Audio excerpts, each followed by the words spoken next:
Hey guys, Caleb Bakes01 back again for another random album review. For today's episode we have the band A Day to Remember and their album from 2010 being What Separates Me From You. I was super happy to get this one for today's episode. You may or may not know, but for me to pull an album off my shelf, it is completely random. I have no clue what's coming next, but to get this one I was super happy with that.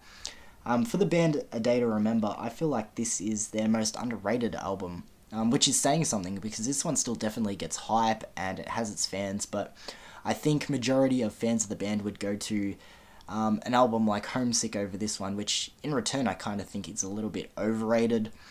Still a good album, but between the two I definitely choose this one over it, but we'll get into my thoughts of that as the review goes on. As I normally do, we'll talk about my history with this album first, my thoughts on the album as a whole, the track list and how it flows, and then at the end we'll wrap up with my rating out of 10. So make sure you stick around for that, guys. Feel free to leave your comments in the comments below and your thoughts on the album, but with that being said, let's get into it. A Day to Remember and their album What Separates Me From You. So if we're going to talk about my history with this album, we might as well talk about my history with this band, because when I came across A Day to Remember, there wasn't a particular album that drew me in first. It was just more a collection of songs, and as I got further down the track, I started to figure out which songs fell on which album. And at the end of the day, this is probably my favourite A Day to Remember album. As I said, there's definitely high points on their other albums like Homesick and Common Courtesy and whatever album you want to name from the band, but I found myself coming back to this one more, and when I first sat through this album from start to finish, it definitely hit a home run for me, and that's why it's probably my favourite A Day to Remember album at the end of the day. A Day to Remember are a self-proclaimed world's heaviest pop-punk band, and yeah, this is a good example of it. You know, you have some pretty straightforward punk pop songs on this album, being like It's Complicated and If I Leave, but then you also have some heavier stuff on here like Sticks and Bricks and maybe a song like You Be Tails and I'll Be Sonic. You know, there's a good balance there, and you know, that can be sometimes an issue because it can become clunky, but they pull it off really well here. And really what I think their crown achievement for this album is how it's written, especially its choruses and hooks. That's where it really hits a home run for me. The catchiest choruses you could fucking do are on this album, and as I said, the hooks especially as well. But as I said, a good balance between the two sounds that the band have to offer, and yeah, I definitely think that, as I said, this is the band's best effort. And if we get into the track list now, once again, I feel like there's a good balance. You know, you got some songs sprinkled in that lean more so on the heavy side, and then it goes back into some lighter stuff, back into some heavy, and it's a really good balance. I feel like there's not really too many songs that are out of place. The album opens up with Sticks and Bricks, and as I said, that's one of the heaviest songs on the album, but definitely starts the album off with a bang. Then it goes to what I would say is probably the most popular / well-known song on the album, being All I Want. Definitely one of the first songs that I came across with this band. Follows up with track 3, It's Complicated, which, as I said, it's a good balance because now we're going to one of the songs that is more on the lighter side for the album. One of the most slept on songs, track 4, This Is the House That Doubt Built. I really, really like that song. It's definitely a sleeper. I feel like a lot of people overlook that one, and it's epic. It really feels like it should close the album, because as I always say, you should close an album with an absolute epic, because that's how you're going to make people remember it. It's their last taste of the album and they think back and go, yeah, that was really cool. That album, that song in particular, as I said, This Is the House That Doubt Built, that is a heavy hitter. It's an epic, and as I said, it should almost fall at the end of the album, but still, nevertheless, a really cool song. Track number 5, Second Sucks. I feel like this is more so a more iconic song compared to a good song.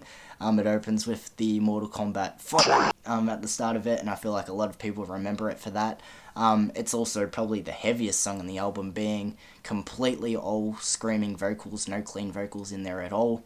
But you gotta respect the effort for that there. Better Off This Way at track 6, once again a really strong song.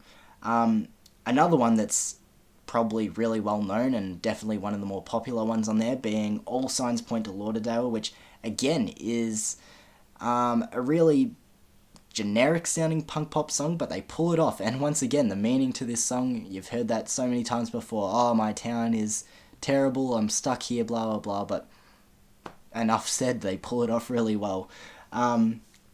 Track 8, You Be Tails, I'll Be Sonic. Once again, another really heavy one. Out of Time at number 9, and then we cap off the album with If I Leave, which is probably the most punk pop sounding song on here. It definitely reminds me of bands like Bearings and maybe some early As It Is and early Grayscale, but that's what I mean. There's so much to offer here. They have a really good balance of some heavy stuff and some light stuff. So maybe if you are a fan of pop punk and you want to sort of start leaning into some heavier sounding stuff, this is a good introduction for you, and vice versa. Maybe if you are a fan of really heavy bands and really heavy albums, but you want to dip your toes in something lighter, I feel like you can't go wrong with this album. So a quicker review today, but I just want to sum up that this is a really good, well-balanced album. As I said, you get a little bit of taste of everything. I think A Day to Remember really mastered their craft here. As I said, the choruses and hooks, if they don't have you alone, I don't know what will catch you. But as I said, you get some heavy stuff, you get some light stuff. All the songs are really well written, and that's why I think that this is A Day to Remember's best effort, and I would definitely recommend this one, especially if you maybe have never heard of the band A Day to Remember before, because, a lot of people, as I said, will point you to some of their other stuff, but I think that this is the way to go. So we'll wrap it up now and give my rating out of 10. As I said, a shorter review today, but I think I am going to give this album, I'm going to go an 8 out of 10. Really close to an 8.5. I just feel like, with all the albums on my shelf, I have so many albums. There are, to be fair, a lot more that I pull out more than this one, but for A Day to Remember and their standards, I think that this really is a high point. And don't get me wrong, an 8 out of 10 isn't a bad rating at all.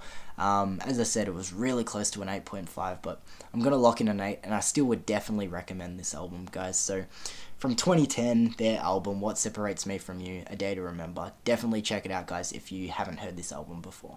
So a quicker review for you guys today, but make sure you guys definitely check out my tracklist ranking as well, where I dive a little bit deeper into the songs in particular and rank them from my least favorite to favorite on the album. But thank you guys again for joining me for this episode. As I said, I was super happy that I pulled this one off my shelf today. This was one in particular that I was actually really looking forward to. I hadn't listened to the album too much recently, but I knew it was one that I liked, so I was excited to share it with you guys. As I said, feel free to let me know your thoughts in the comments, and as I said, check out my tracklist ranking as well. It should be up at the same time, but thank you guys again for joining me for another an album review, and I'll see you guys again soon. Thanks.